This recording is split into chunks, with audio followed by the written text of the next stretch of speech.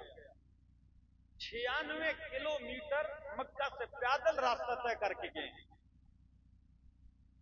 میں جب 2 سال پہلے گیا گاڑی میں ان پہاڑیوں کو، چڑھائی اترائی اور سنگلاخ وادیوں کو دیکھا تو میں سوچ کے حیران رہ گیا کہ یا اللہ، ہمارے پاک پیغمبر صلی اللہ علیہ وسلم جب یہ ترقی نہیں تھی پیادل چل کے آئے ہیں، سواری بھی نہیں تھی، کتنی تکلیف اٹھائی.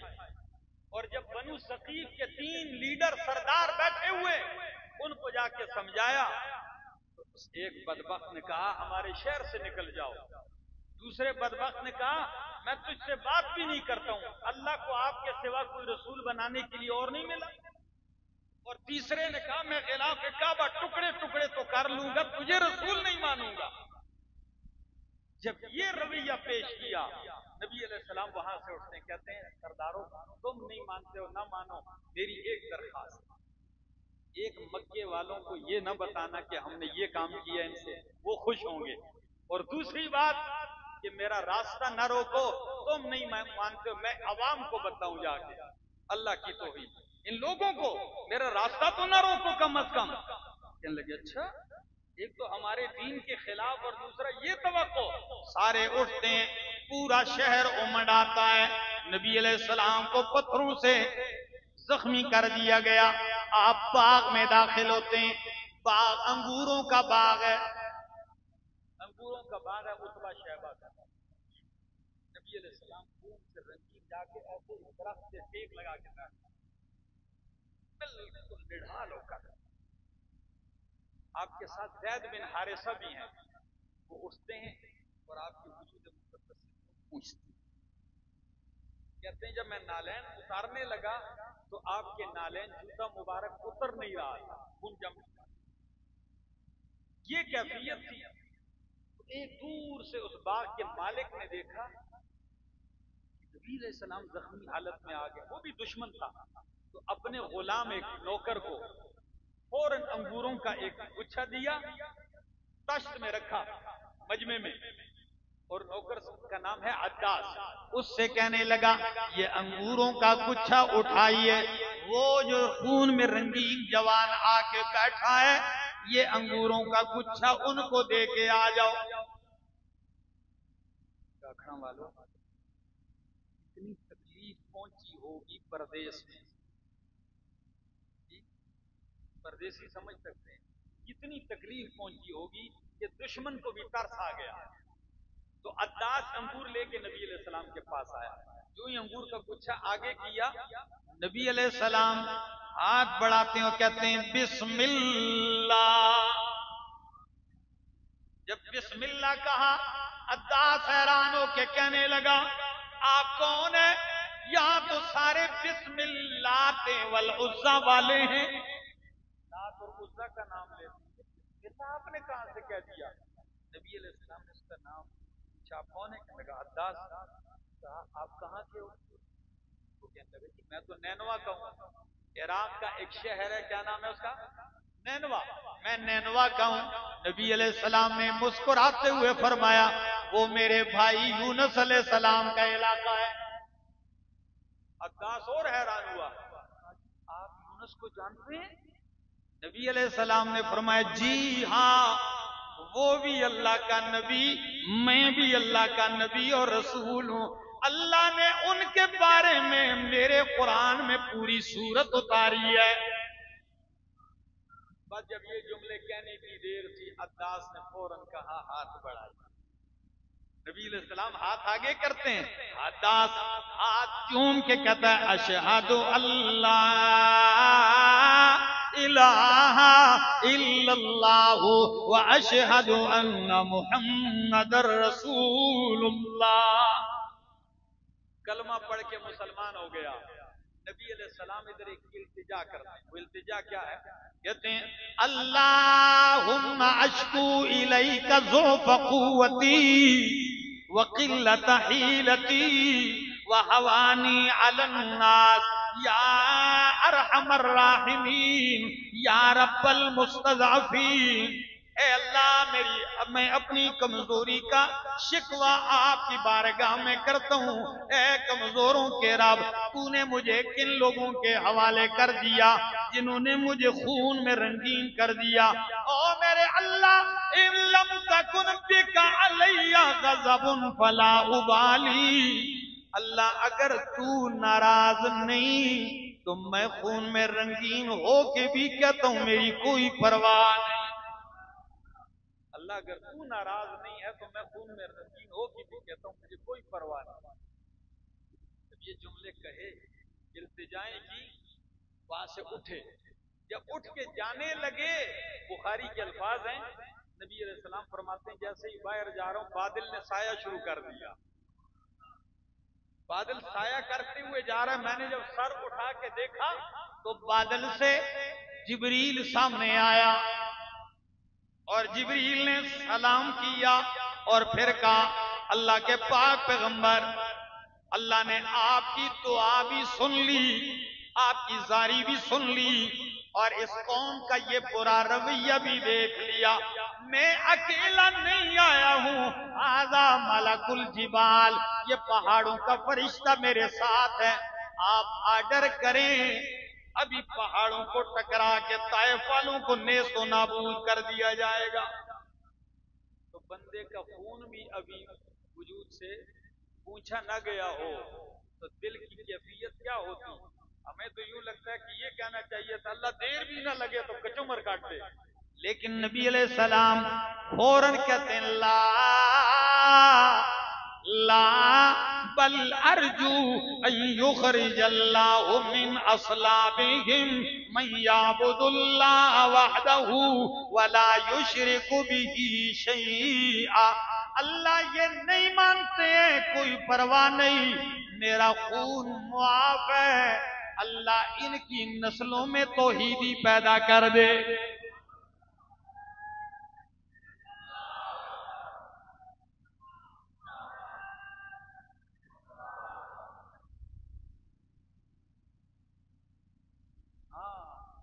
دوستو، پتا چلا کہ آپ رحمت ہیں کہ نہیں ہیں، کہ فرشتے آ گئے کہ اللہ مدیہ میٹ کرنے کو تیار ہیں، آپ آرڈر کریں۔